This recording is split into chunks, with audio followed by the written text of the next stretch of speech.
just briefly, I just want to say that I took a lot of detours, after school. I think I graduated around 2005 or something. I don't.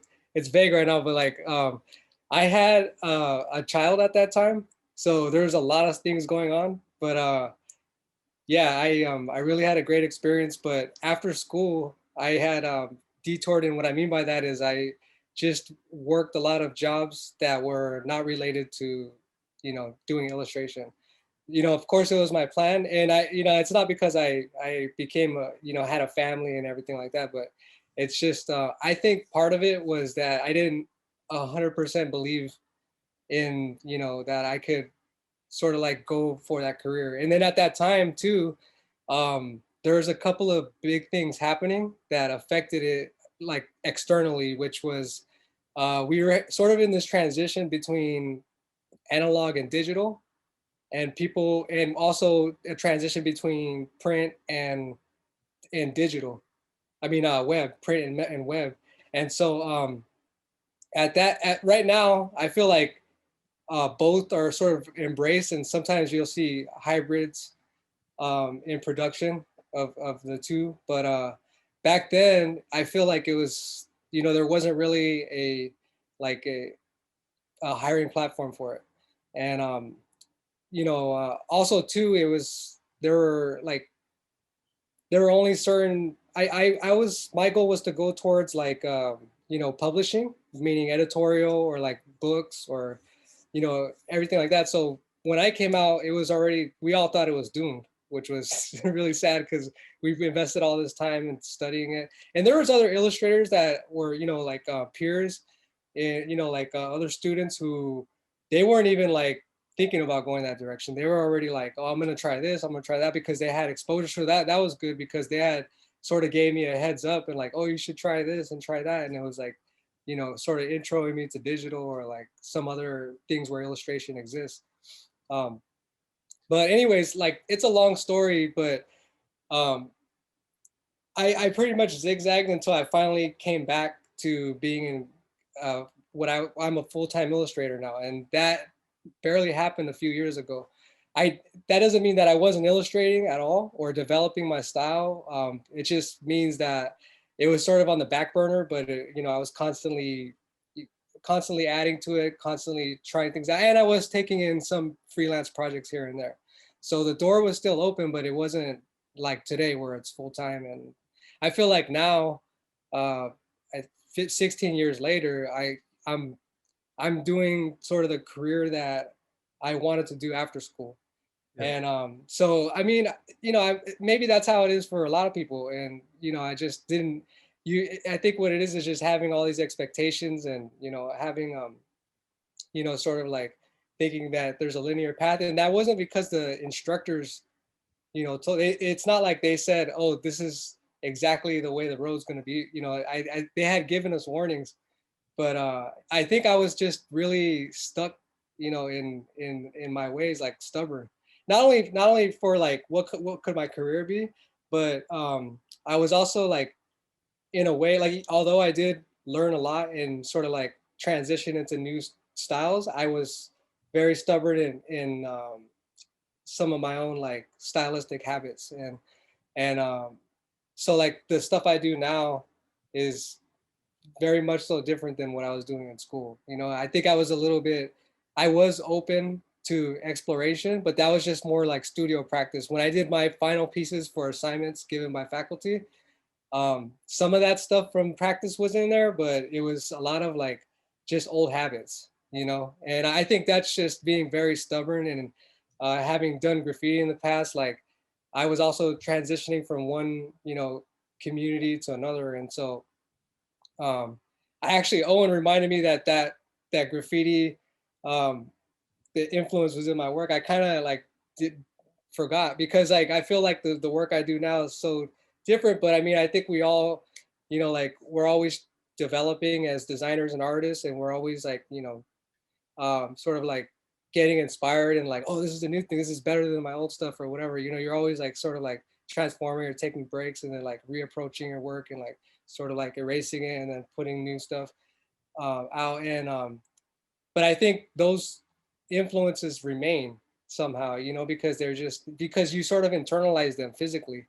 And so that's why when he had mentioned it, I was like, and he was talking about new work, and I was like, oh, I just didn't think about it because I think what it was when he mentioned that was that I was also a part of that community, and because I'm no longer a part of it, it feels so far removed, you know. And it's not to say that, oh, like I don't think when you transition into different parts of your life that you're necessarily like better, you know, like than the people that were a part of your whole life. It's just more like um, transitional. That's it, you know, period. And so, you know, I think what it is that I see so many things, and I'm influenced by so many things that are related to some of the stuff that I put in my work. And you know, where I'm not very good, like I'm not like a good, super good writer or like presenter, but I think we speak this visual language, and a lot of it is like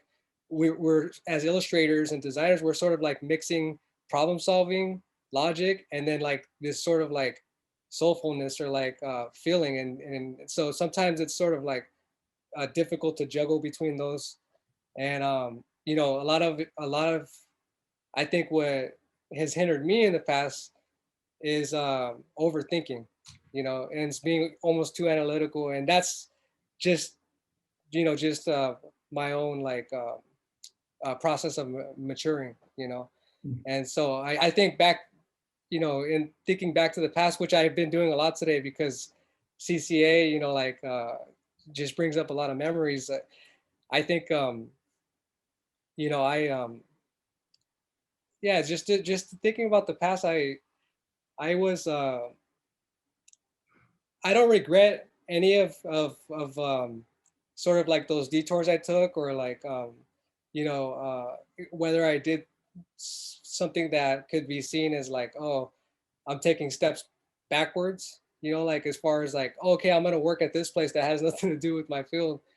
I don't regret any of it because I still use it. You know, if I worked for somebody and I was doing packaging or shipping, I now use that when I create merchandise. Or you know, if I like, you know, things that I have to do to manage my own, do my own, like manage my own office and, you know, admin stuff. I did that for somebody else. So a lot of those carry in to practice as long as you see the value in, you know, like those lessons.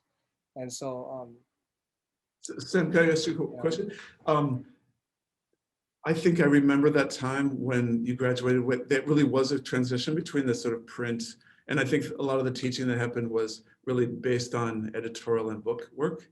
And then suddenly digital was exploding. Um, do you feel like that was an advantage for you in the long run? Because maybe it allowed you to sort of take a break and then circle back when you're ready to have this mature style. Because the one thing is, one thing that happens to some of us is that we get led by the jobs that we get. So if they're not there right away, we're not sort of led down a path that's not authentic to ourselves. Yeah, well, for the type of artist that I want to be, because of course, you know, people who are going into the field now are going to have a completely different experience, and also the field's probably going to change by the time new students go into it, right? Because it's just always transitioning, just like us. Um, but I am I think everything happened the way it was supposed to. You know, like I'm glad it did because um, you know, what I ended up doing was I ended up trying doing a lot of analog pieces that then later informed digital work, my digital work. And for me, like you know, I don't see like there's no real like hard line between the two. I mean, it's still the same effort. You know, it's just a matter of like it's just to me the difference is the output, you know. And so you know, basically I do more digital now because I there's something really fun about you know, having like this user interface and then creating an illustration. It kind of feels like video games combined with like, you know, illustrating. And so but I also do analog work upon request. But yeah, like a lot of the stuff that I did by hand informed my digital practice, and sometimes it goes vice versa. Um, Are these Sam, sorry to Mhm. interrupt. Are these No mostly problem. analog works we're looking at right now, or Oh, that's are these? right. That's what I wanted to say too. Is okay. So the slides are in order from like past to present, and they're in order from like analog to digital. Because majority of the stuff I do today is digital. So if I do mural, like if I do a mural, or sometimes somebody will specifically request that a piece is done by hand for whatever reason. That'd probably be like a gallery or um, something or other. But it's mostly murals is when people need it done by hand, which they don't need to be done. They can be done by as a large print, but I think it's sort of novelty for people. But also too, I don't want to ignore artists who I feel like there. I mean, as we know, there are artists whose concept is based on the application, and so I just want to recognize that that's not who I am. I do know how to do the different applications, but I mean, it's today that's not who I am. Like today it's more like about the final 2D image. But going back to Owen's question about like how the analog stuff inform the digital stuff, I feel like we sort of like move through space differently when we do analog. So I think despite what I said, it's like you still should practice, or I still feel like it was valuable that I practice analog, because we do certain types of movements like when we're occupying real physical space that I probably would not have done on a computer or an Right. iPad. So There's that gesture that happens. exactly, the gesture, especially like anybody who's taken Ian's class, like Yeah. we go heavy on that, and a lot of that informs my work. And sometimes you just can't fake that. I mean, you can't create that with the digital, but if you have that, if you've internalized it from doing physical work, it comes out naturally. It's just like you brainwashed yourself to work that way. It's just your strokes come out the way they do. Right. I mean, this just like I keep saying, keep repeating that this is just personal experience, because I don't want to like like say it's the best method, but this is just like how I get achieve what I'm trying to achieve as an illustrator. There's some great Um, there's some great video of you creating murals in person, and it's really physical work, right? And yeah, there's some energy there that shows up on the wall because a physical person was there making that mark. So that's true. I appreciate it. Yeah. On a personal level, I just find it very gratifying to see up close, especially. Um, Well, I guess that's true. I mean, the expressive part of it, you can't capture that if you just do a reproduction. So really great. um, Was this for what was the client for this? oh yeah, and so we mixed it up. We're just kind of like letting the slides go through. But so some of the pieces are just studio pieces. Some of them are for clients, and I've been fortunate in that I've been able to sort of do pieces for clients that I'll probably do in my own studio. But yeah, this one's a little bit more obvious that it's for a client, but it was for an office building in the financial district. And the company's called LinkedIn, and they have like a in the front of their space, there's something they call like a community space, and they just let people in SF or the surrounding Bay Area utilize the space for for whatever they need. Um, so that could be like for meetings, or like like town hall style meetings, or like uh, groups that are like just certain specialized types of groups, community groups. So it's something that's attached to their workspace. And it has a lot of sort of like iconography that you find in SF, the Muni logo and stuff like that. So, and this also has like SF iconography, in particular to the mission, because I did a solo show at this place called Acción Latina, and it was the director had requested, and he's like, just do whatever you want, but he's like, if you can, it'd be cool if it was like, sort of like, and he's also a CCA graduate, so he's aware of visual journalism, so so he was like, it would be cool if it was like sort of like a visual journalism approach because he knows some stuff I did before. And I thought it was great because, you know, I probably wouldn't have done it in the studio. And so we walked around because they're on, I forgot the street. I think it's like 24th Street or something. And we just walked around and like some of the people were just his friends or they're just random people. And they're like, what are you guys doing? And because we were just taking pictures. And so he was, you know, at the time that he was working there, he's like sort of like known on that street. So it was easy for people to come up to him and talk to him. And so this was one of his friends. And he's like, oh, can you do a portrait of me? So I was like, yeah. And so this guy had a similar background to me. He was, you know, into graffiti, and the kind of graffiti that I did when I was into it was like, you know, there's so many types of graffiti, right? There's like, there's murals that are like permission walls, and then there's like vandalism.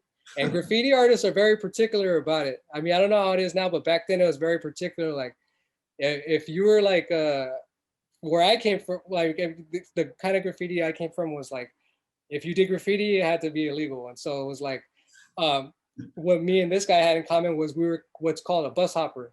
And that's like these people who go from like, you just hop on one bus to another, and, you know, you just like pretty much, you know, put your name everywhere. But that's something I did like it, you know, in the early 90s. And he also did. So we shared like some of the images in there, like, you know, were from our stories.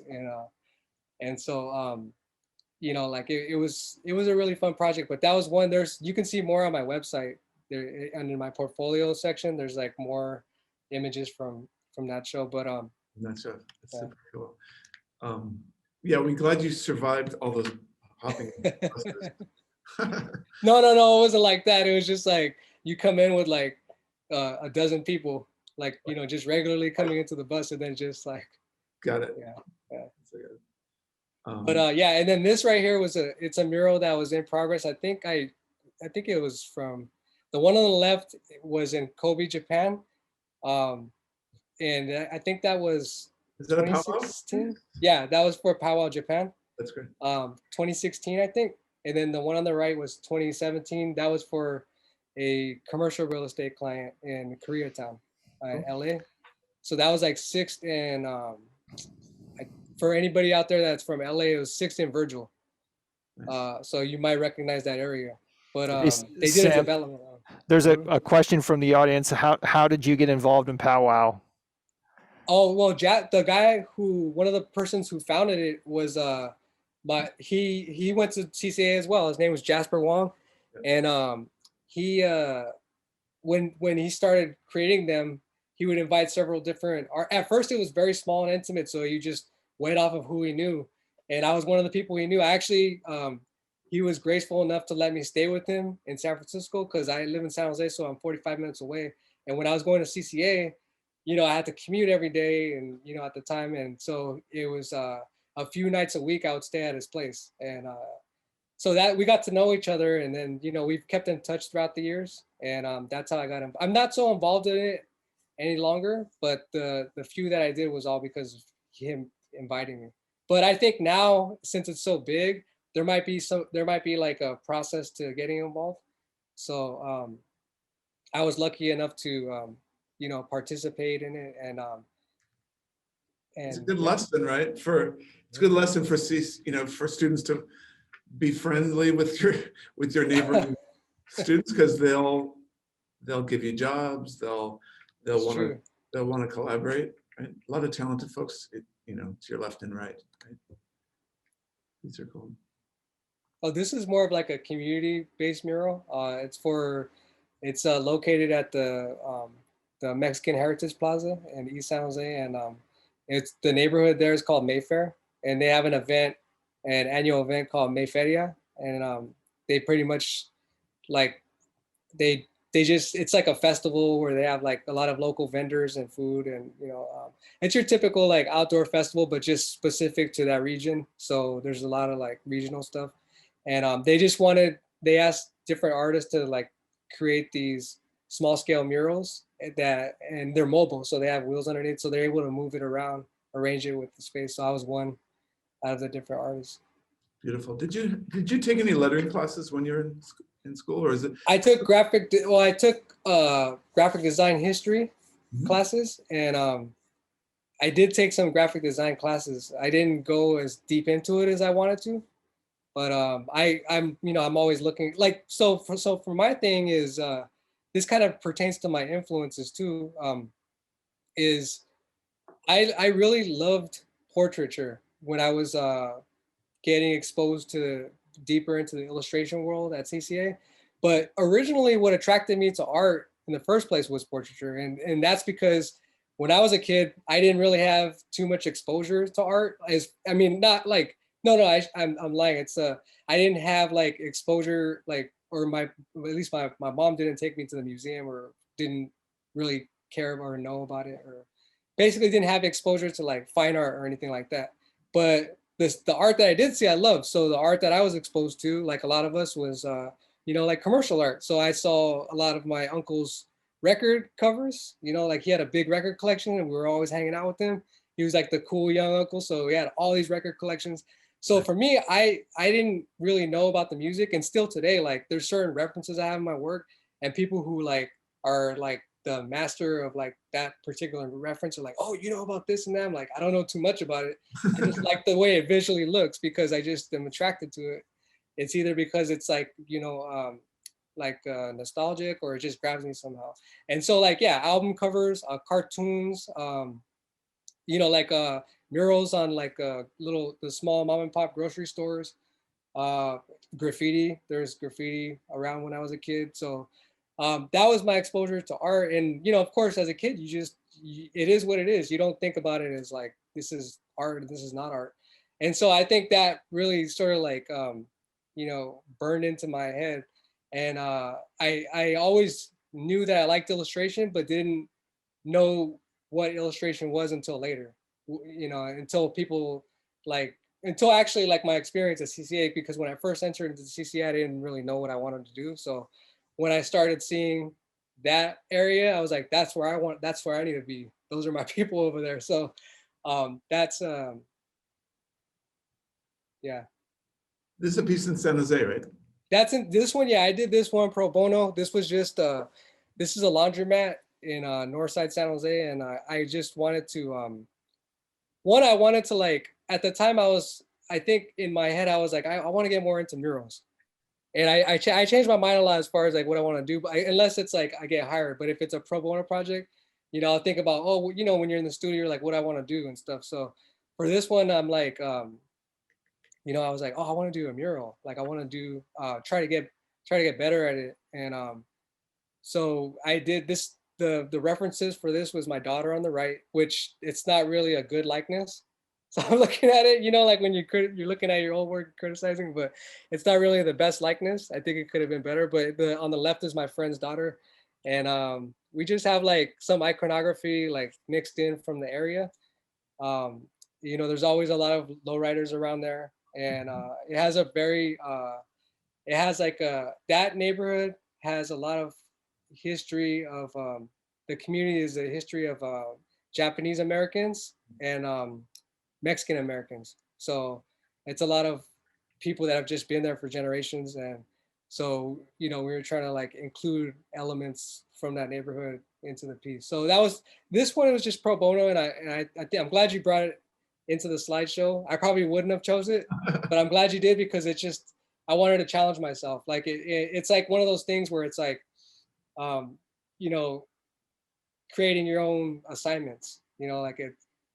And that's one thing that I loved about school, was like having those challenges, like, okay, do this in your style, And so Well, it's nice. I still try to do those, You're not waiting around for a client. You see an area that you want to create. You want to do a mural, so then you go find a wall, you make it, and then Absolutely. Yeah. you're a muralist that people will hire, right? Because and that's what happened. I started getting gigs with murals, and then I was like, oh well, like and it brought me opportunities. And since we're freelancers, right? So what we are is like, we're just a small business, and when you get projects, of course you pay yourself, but then you also like reinvest in your business. And to me, reinvesting in the business is making time for studio practice. And so I'm like, okay, this is cool, this is good. I'm doing this mural thing, and like I'm getting jobs from it. But then recently, like actually particularly during COVID, I just started reevaluating, looking at all my stuff, reevaluating and thinking about like what sort of direction I want. And simultaneously from 2018 till now, I started messing around with like drawing on digitally, with the iPad, and sort of like trying to figure out a way to, express myself. At first, I was just using it for mock-ups, and then I started falling in love with the process. And so I still do, like I said, I still do practice analog, but I got really hyped on it because uh, there's different things you can do, um, and like I'm kind of like I like to do things really fast, so it enables me to do that. And so yeah, I think what I did was during 2020 I was in sort of like allowed myself to make some new studio work and reevaluate, like, okay, what do I want to do? And I really started thinking, like, I want to get into like I want to do more stuff that I was doing in school, not the content. I want to do this new content, but approach like, because now I'm a little bit more looser. Like now I feel like I am serious when it comes to work, but I don't take my work too serious. Like I don't think like, oh, this piece is gonna be epic, and then like have all this pressure like I did. That's how I approached it in school, and I think like even like shortly afterwards, and I think um, I'm not like that anymore, and so I'm having a little bit more fun and letting myself like express more, and so yeah, I think I've been making more stuff for. I was doing more stuff in the studio that I was like, oh, this would be cool as like in a book, or this would be good in a magazine, or like it wasn't like I was making like a mock assignment. I was just making work. Like, just when you're in your studio, you don't have to have an objective or anything. You just make whatever. And then shortly after that, like people began contacting me like, oh, can you do something like this? And they gave you an actual assignment, so you do that assignment, but with your current, style. And so, Can you talk about this piece a mhm. little bit? Yeah. Because Oh, this was for Xbox, and so a they did a limited edition run for one of their games. I don't really know too much because I don't play it was like, I think it's one of those open world type games, sort of like Grand Theft Auto. I'm not sure if it's Grand Theft Auto, but it's like one of those games where you go around and you're shady or you do crazy stuff. But I think this was like used on like a background, like on a wall that was within the game. And then they also produced like a limited run of Xboxes with this image on it, and it was during like around this time. This was a few years ago. I think this piece is from 2018. So, and this is also like when I began using Procreate, and so that was like my first official assignment with like all digital. You know what I mean? And so, not that I hadn't done digital before. I had experience with Photoshop in the past, right. but not completely drawing. It was more like scanning in and then like embellishing. Like, but this is like completely drawn digitally. It is. I mean, you have this great layering of images. Type. Cultural references, art historical references. Real people from the street. Like, how do you? I mean, is it all intuitive, or how much of this is like figured out in drawing? Fiction and nonfiction. Yeah. Well, I mean, like, so I don't like. Sometimes I'll use. I mean, the way I see it is like, when I think about illustration, I think about it in the way that like people, like when you watch like a TV show or like a movie, and then you have like a cast, right? You have like a certain story, right? You create the story as the writer, and of course that comes from within you, but you're creating like a mood that's not so ordinary. You know what I mean? Like you create like a vibe either with color or composition or like who you cast for that part. And so like I try to think of the illustrations like that. I'm not saying that they're at that level of creativity because you have entire companies based on a show, right? But like I'm just saying, like I try to approach it in that manner. And so sometimes I'll use an actual person that I know as a reference, or I'll just like remix different photo references because Mhm. well, part of it is logistical because I don't want to get sued for using somebody's photo, but then the other part is like, um, just stuff like it's like creating a character, right? So I'm like, oh, like this kid, like this is my friend's son, but then like I put a scar in his eyebrow because I was drawing him. Oh, put a scar in his eyebrow because he's like a little mischievous rascal kid, and so some things come up when you're doing the sketch, and some of it's based on experience, but I don't want to be too like I don't want to have too much realism in that way. I think there's artists that fill that void already. You know what I mean? I like as an illustrator, having that background and being inspired by a lot of that. Like I want it to be playful, creative, and like sort of like allow the viewer to fill in the blanks or just assist, like the publishing or like the story that's being told. Just sort of like I also like the collaborative nature of that, where it's like, okay, you know, pass the ball to me, do the illustration, I'll pass it back to you guys, and you lay it out, and they all sort of like it doesn't the piece doesn't work until it has all that content. And I love that I get these opportunities where people see certain pieces, they show me a deck and they're like, oh yeah, we want to do it about this, and um, we like this style, but here's the story. And so they give you that as when they use your own work that you've done for fun as a direction. It's like it's so, I mean, I'm very grateful to be able to do that. Because they're coming to Yeah. you because of your content, not just you're not just rendering someone else's idea. It's a real dialogue between. It's a collaborative thing between your ideas and theirs. I love the colors on this. It's so. Which also I would say, I mean, like they're just rendering somebody else's idea is very difficult, and I respect it a lot. That's not where I want to be as an illustrator. I just, I want to recognize, I keep on repeating this because I want to recognize that, because there's so many different aspects to what we do. Like if somebody works in if you're working in a gaming studio, or like a studio environment, you're gonna be like I worked in the studio. I not for gaming, but for a licensing company. We did when it was one of the first jobs I got out of school. That was probably the most closely related to illustration. But we just did we managed several different licenses, right? From um, like SpongeBob all the way to Lowrider magazine. And it was just like things that you would see like at Target and Walmart, right? So we were doing package design. We were doing like t-shirts. Basically these companies, they just like hire out like these licensing farms, and we're just 10 deep, just all illustrators and graphic designers, like churning out image after image, which was actually good practice, because you're having to do stuff like, oh, this is due tomorrow, and here's your setup for the week, you got to do these 5 illustrations.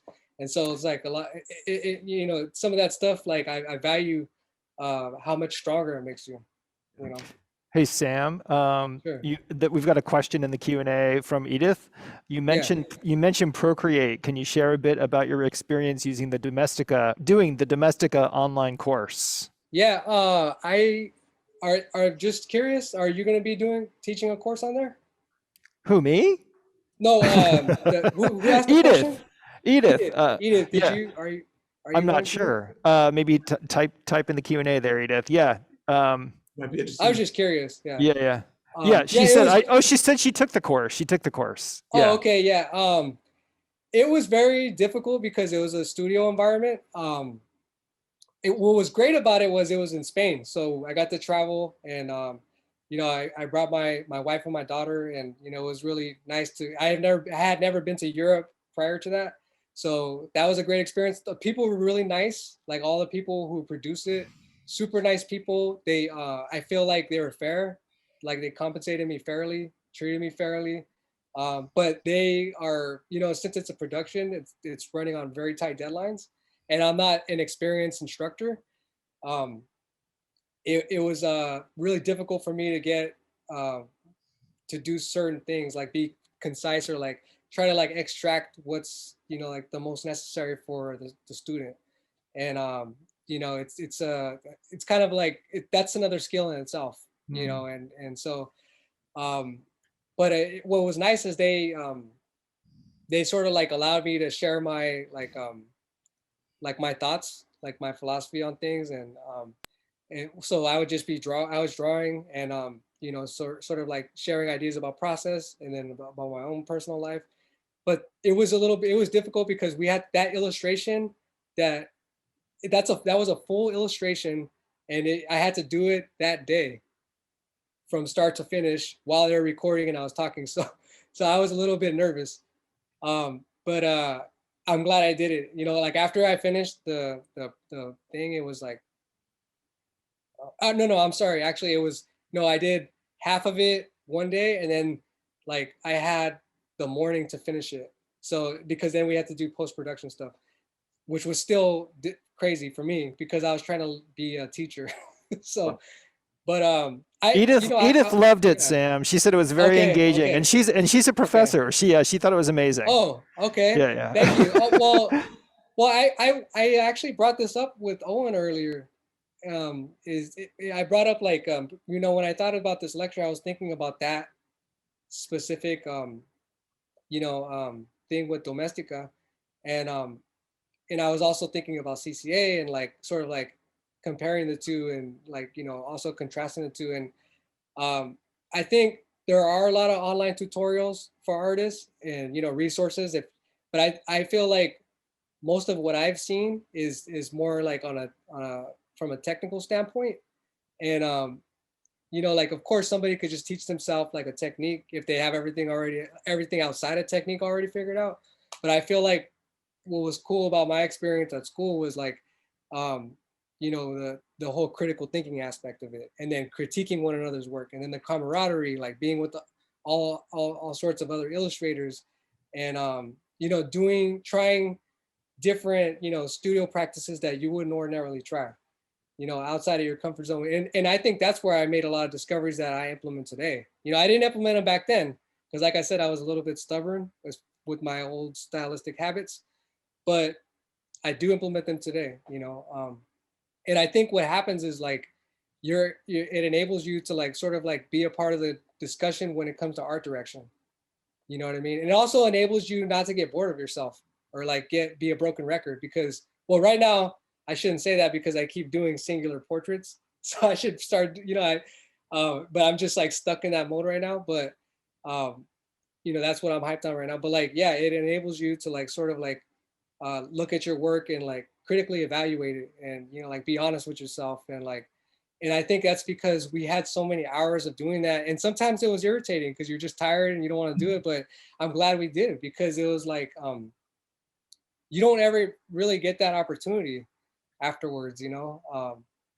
And it's hard to do it online because, you know, you can get trolls and people that you don't really trust talking about your work. But when you build that camaraderie with one another, you can trust that person enough to where they're looking out for your best interest, you know, unless it's some hater that you can't do nothing about that. So, but yeah, I love this piece. thank you. This is a very cool piece. Thanks. And there's a little, it's like cultural influences, pop culture, video games, street art. I mean, there's so much in here that just feels like, you know, I don't know. And I think the nice thing that I think the reason I feel it's so mature is that it's not, you can't describe it. It's sort of like all those things we talked about a little bit before we got together here on screen. Mm-hmm. Not, it's a little bit lenient toward fine art in the sense that you can't put you just need to make the image. You can't describe it in words. It has to just come out as a picture, right? Mm-hmm. And that's what I love about these pieces that are they're just evocative, right? Thank you, thank you. Well, I wanted to say something about that really quick. Is that part of it was because I had too many influences and I didn't know how to encapsulate them into the same space. So a lot of the works that I'm doing now are like me doing that. You know, it's me um, sort of like it was a few years ago though where I found a way to do that. You know, it's not like it just came out of nowhere. It was years in the making. Like I always did some sort of variation of that. You know, like those pictures you showed early on in the studio of me painting. Like that's when I began developing that. You know, and it's I think it, and it's also too maybe generational. Is I came from a place where everything needed to be like in its own separate category. Like that's the type person, that's the portrait person, that's the this person or that person, and you know, I didn't think I couldn't open my mind up enough to like sort of like put those together. And once I did, I feel like it enabled me to be a little bit more distinctive with what I was presenting. That might be the last slide, so I'm gonna stop sharing for a second. We can always go Sure. back if people want to take a look at some more work. There's a few. Robert Hunt just said hi to you in chat Hi, there. Robert. And Randy's here. Who else is What's here? up, Randy? Bonstiano's Miss here. you Yeah, guys. yeah, Hey, what's yeah. up, Oh, Bob? Mark Eanes is here. Yeah, yeah, yeah. So Yeah, yeah. Mark's there. You guys Let's do wave. it, Say hi Mark. to Let's do Sam. it. Let's do a Yeah. drawing challenge right now. Man, I Yeah. miss you guys. I love you guys. Miss you. We'll Thanks have, for coming. we'll have to have you come by as we were, come hang out with us, especially when we're back For sure. for 100%. A lot of real positive comments from folks. Let's see if we have any more questions. Anyone from the audience there that Michael can run around and ask? Anyone want to be brave? They're stunned into silence, Sam. Like that guy really sucks at speaking. No. You're like, stick to drawing, buddy. I got a question. Yeah, like how when you're working in Procreate, can you talk to us a little bit about do you treat it the same way you would one of your paintings? Do you think of it in those kinds of layers? Are you working background to foreground, or are you kind of like playing, you know, like letting yourself do it all at once, or how does that work for you? Yeah, well, that's the thing is like, because I'm on some of the like the community forums with Procreate, and I have a kind of a relationship with them too. I'm not like they're like sponsored by them or anything, but I hear like comments from other artists, and some artists use like like so many layers for their work, you know. But I try to approach it with as little bit of layers as possible. Um, and I think that's just from doing stuff analog, you know, you can't you can't separate it that way.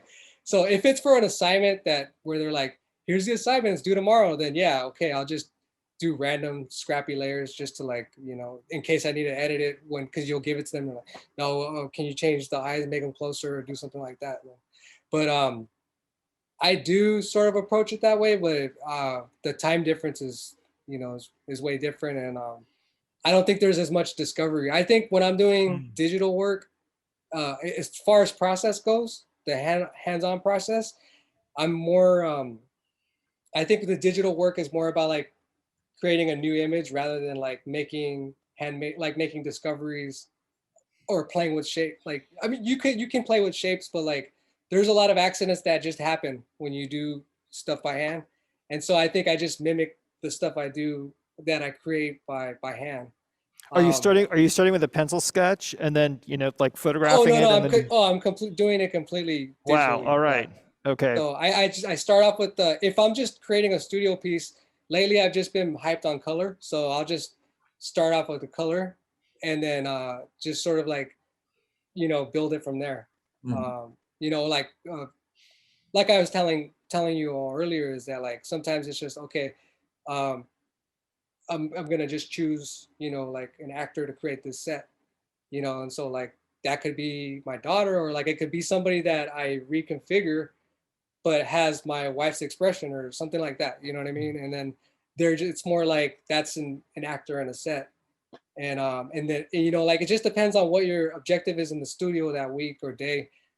Lately, the last few weeks, I've been really excited about color. So I've just been more, you know, like I almost don't, maybe there could have been more thought put into some other technical aspects of my work in the last, you know, few months, but I think what I care about most is the color, you know, like the fooling around with color. So, you know, I just want to explore as much as that as possible. So, but you miss a lot of things, you know, when you focus on one narrow thing, you know, like when you have such a narrow focus, you miss out on all these other aspects of illustration. Then you get reminded when you get an assignment, you know, so because they have specific objectives. So I'll ask a question for the room. You have a question?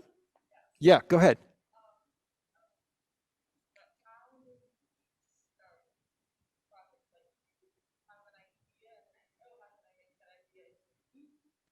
Michael will repeat it for us.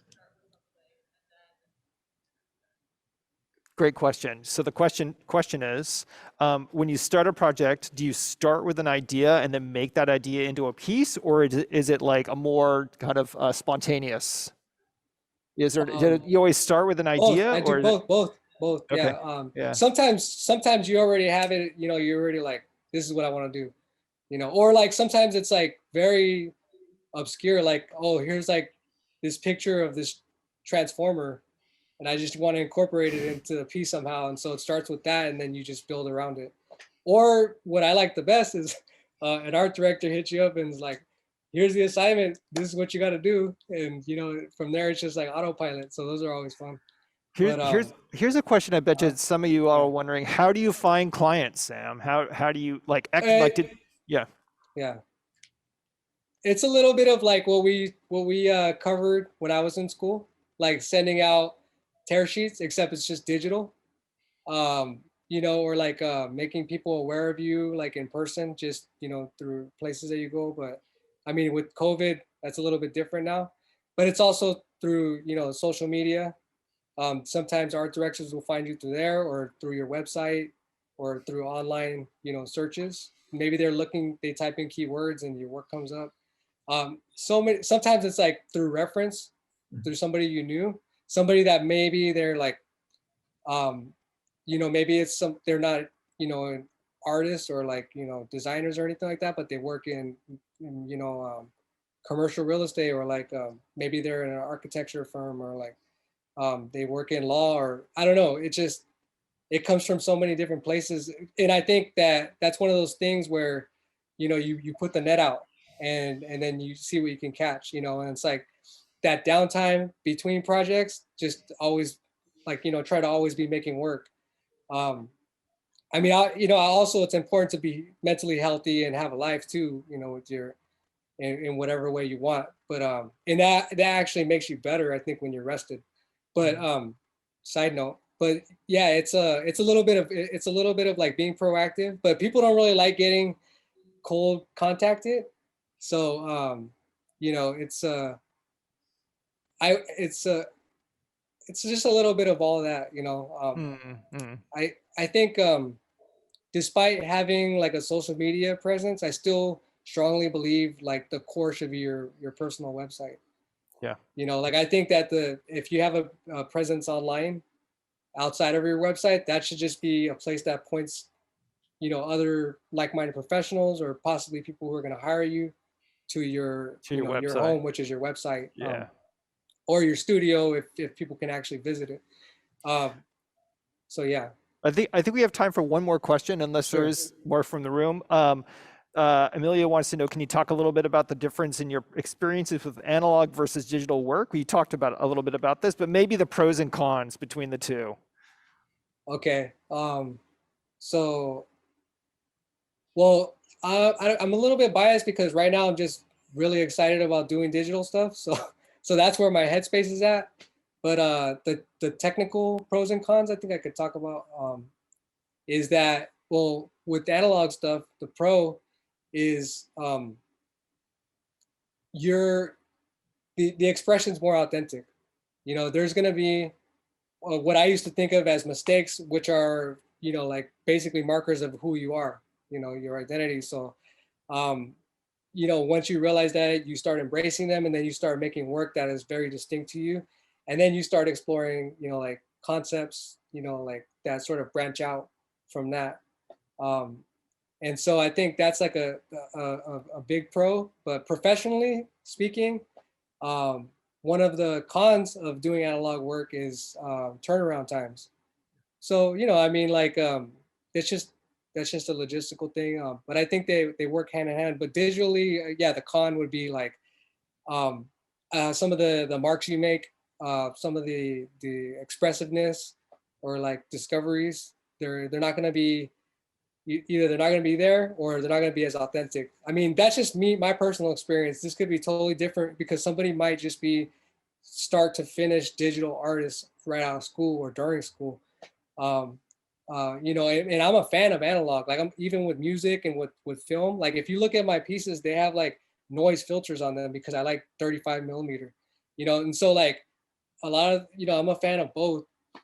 But yeah, like so that's the cons of digital. The pro would, you know, it's just turnaround time, and it's kind of in my right now I'm having a lot of fun with it because it's just really like there's not a lot of things, physical objects to deal with, you know, which I would have completely disagreed with myself a couple years ago, and I probably will again because I just, you know, I fluctuate with my moods. But right now I'm just enjoying the minimalism of it, and so yeah. I do appreciate like that you keep that personal, the tool, the digital tool doesn't sort of control the style. I mean, you really, I think you learned a lot from analog and you bring that kind of history of mark making, and you can see the path that the artist made. It feels like it's an additive process that didn't just magically happen. There's a stroke, there's a texture, there's a tooth to the, you know, the digital paper that you've managed to create, which is adds a little something. It's we talked about this before, this idea that in the end for illustration, it matters less about how you made it, but it's about the visual communication. And then maybe in the fine art world, people care about like, is it digital? Is it a one-up, or is it a single object that only I can own? There's that kind of tension. Oh yeah, we did talk about that earlier. Yeah. Interesting idea. Something to struggle with. Cool. Anyone else have any All last? kinds of great, like, Sam, I hope you can see the chat if you can. There's all kinds I'll of pull like, it up right now. there's all kinds of great people in there. If there's no other questions from the room, it's 8 o'clock, so we should close up the design the lecture. I think we're at time. Yes, Helen Maria. I just want to thank you, Sam, so much for your inspiring work and inspiring talk. What a great night. It's not, and look at say hi everybody. All right. Wave, everyone.